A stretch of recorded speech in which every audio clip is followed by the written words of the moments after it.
Hi Ian. Hello, how are you? I'm good, thank you. You? Very well, thanks.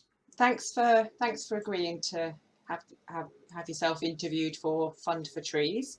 So just wanted to ask you, do you want to just give us a very brief introduction of who you are and what you do? I'm in Barnes. I've run a couple of businesses. I run Barnes and Associates and Tree Diagnostics. Barnes and Associates evolved from a consultancy.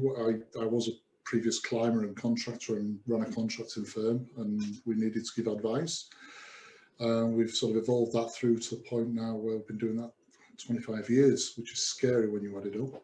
I'm a registered consultant, and Sue, my partner, is a landscape architect, and she also runs between us, we run a registered practice under the Landscape Institute. So we're a typical landscape and tree firm, I would say. Okay, no, that gives me a good understanding. So you're really involved in the ARB industry in every way possible, really. Arb and landscape with Sue there as well. Yeah, absolutely. So can I ask, what makes you want to support a charity like Fund4Trees? Well, they really do reflect the needs of practitioners, and information is passed from the coalface from other users, myself and yourself, the rest of us out there, and sometimes it's good to see that information being looked at, or ideas, inspiration taken forward from people that are doing the job day in, day out. It's something that some of the larger organisations and educationalists may be a little bit too distant from. And it's also good to see research flowing back into the knowledge base from this end, rather than having everything forced upon us like a one-way street. Are there any, sort of particular areas of research that you would like Fund4Trees to focus on, for example, where your contributions might be best used? Have you got a view, or are you happy just to Yeah. Ask an arborist, have they got a view?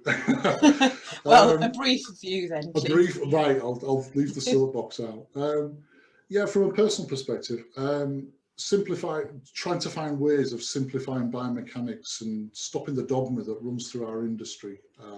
So what constitutes a safe tree, an unsafe tree, how hollow is hollow, when does it become a problem? There's a lot of people out there, a lot of trees are still condemned regularly through systems that are just out of date and becoming archaic, really.